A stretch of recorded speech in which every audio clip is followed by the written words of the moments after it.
منتخب مصر في كأس الأمم. حبيت النهاردة قبل البطولة ما تبتدي إن أتكلم عن الشكل اللي هيكتور كوبر هيلعب بيه طول أحداث ومباريات البطولة. حبيت أتكلم عن التشكيل وتوقعاتي الشخصية للتشكيل والنتائج كمان. 4-2-3-1 زي ما انتوا شايفينها هو الشكل الأساسي لمنتخب مصر مع هيكتور كوبر من أول ما ابتدى، ولكن التزام لعيبة الأطراف بشكل خاص خلت هيكتور كوبر يعدل من طريقته من بدري قوي. وانا بتكلم ان 4-2-3-1 لا تصلح لمنتخب مصر او للاهلي او للزمالك، لان ما عندكش غير تريزيجيه اللي بيلعب ناحية الشمال، هو الوحيد اللي بيقدر يرجع يدافع علشان يكون تالت في نص الملعب. محمد صلاح ما بيرجعش، فبيخلق مساحة كبيرة قوي وراه. عبد الله السعيد والمهاجم ايا كان هو مين لما بيرجعوا يدافعوا دايما بتبقى الحتة دي فيها مشكلة. علشان كده انا احترمت هيكتور كوبر جدا من اول الشوط التاني بتاع منتخب مصر قصاد غانا، وفي مباراة تونس لما ابتدى يغير طريقته ل4-3-3 بالشكل ده. ده الشكل اللي هيكتور كوبر هيلعب بيه في البطولة. هيستغل تريزيجيه زي ما الزمالك بيلعب بمعروف يوسف 4-3-3 بالشكل ده في حالة الدفاع، وفي حالة الهجوم بيتحول تريزيجيه لوينج شمال علشان تتقلب الطريقة ل4-2-3-1 اللي هو شخصيا بيفضلها.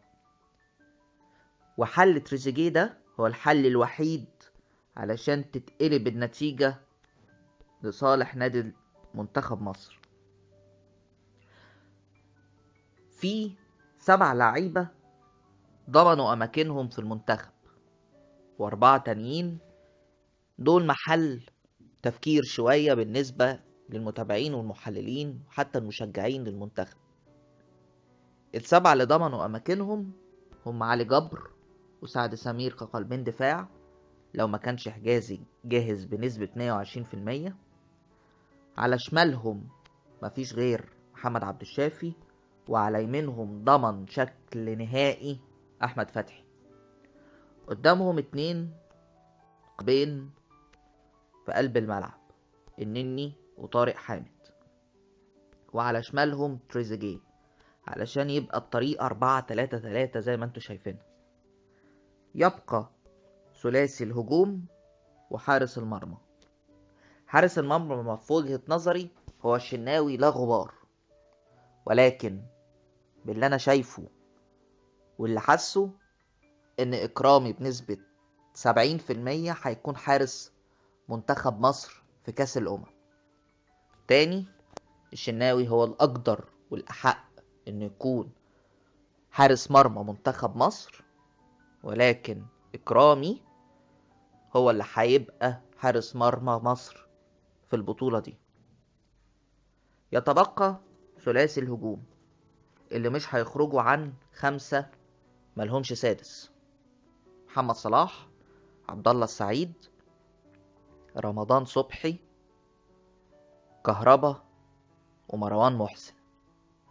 كوكا هستبعده تماما لانه لا يصلح للمهام اللي بيطلبها كوبر من ال3 اللي قدام.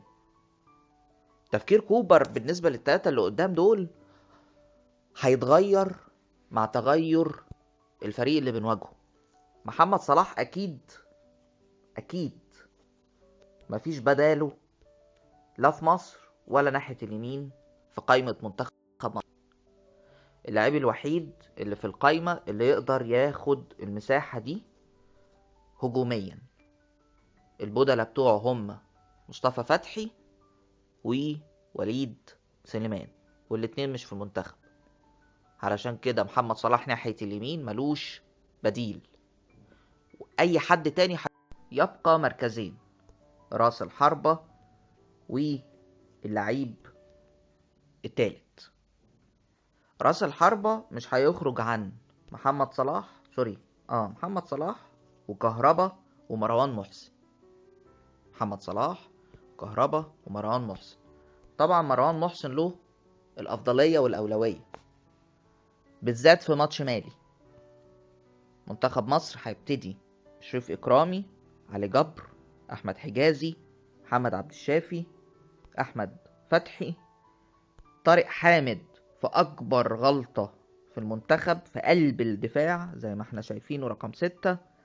على يمينه النني، على شماله تريزيجيه، قدامهم عبد الله السعيد، على يمينه محمد صلاح، وفي القلب مروان محسن.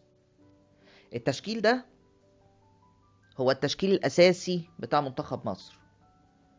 مشكلة المنتخب ده ايه؟ ان طارق حامد في القلب مش النني، ده نمرة 1. 2، ان النني على الطرف مش في القلب، ده نمرة 2. نمرة 3، المجهود البدني الرهيب اللي هيطلب من تريزيجيه، واللي اشك ان بعد 3 ماتش يقدر يأدي نفس الادوار الدفاعية والهجومية اللي هتطلب منه. ال3 دول عاملين مشاكل، وهيعملوا مشاكل مش بس في اول مباراة او مباراة ممكن تعدي وتاني مباراة ممكن تعدي، ولكن ستارت من التالتة والرابعة هيبتدي الحمل البدني يبان عليهم، لانهم بيلعبوا في مراكز في وجهة نظري مش بتاعتهم. محمد صلاح ما بيرجعش يدافع، عبد الله السعيد دوره هيبقى وهمي الى حد كبير.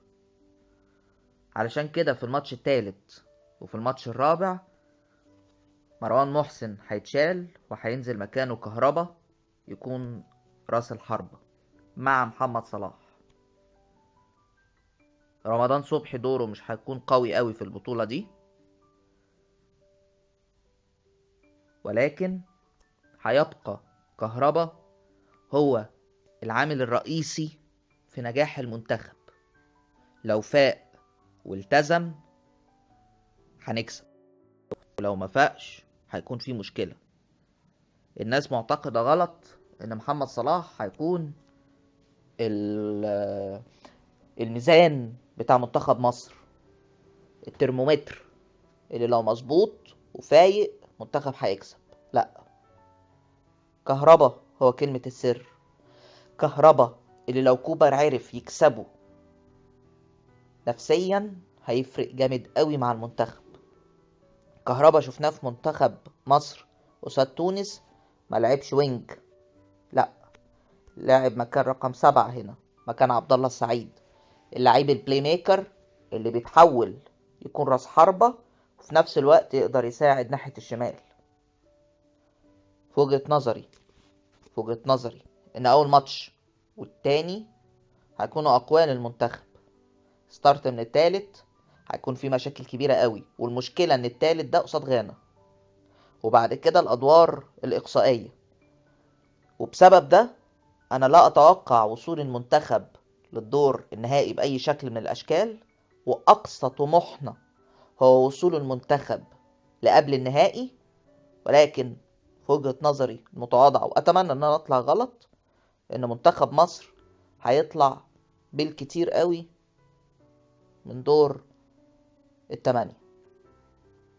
منتخب مصر ما تتوقعوش منه ان هو هيهاجم. منتخب مصر هيلعب على الهجمة المرتدة فقط. هو ده الفكر اللي كوبر ملتزم بيه في الفترة اللي فاتت وهيلتزم بيه في البطولة. اتحاد الكورة اشترط على هيكتور كوبر ان هو يوصل للنهائيات بتاعت افريقيا ويوصل لنهائيات كاس العالم، ما اشترطش انه ياخد بطولات.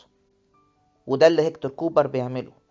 هيكتور كوبر ملتزم انه يوصل وياخد اكبر عدد نقط، لكن انه يكسب في ادوار اقصائية ده اللي هيحدده اللعيبة مش هيكتور كوبر، رغم انه افكاره كويسة وبيحفظ اللعيبة كويس.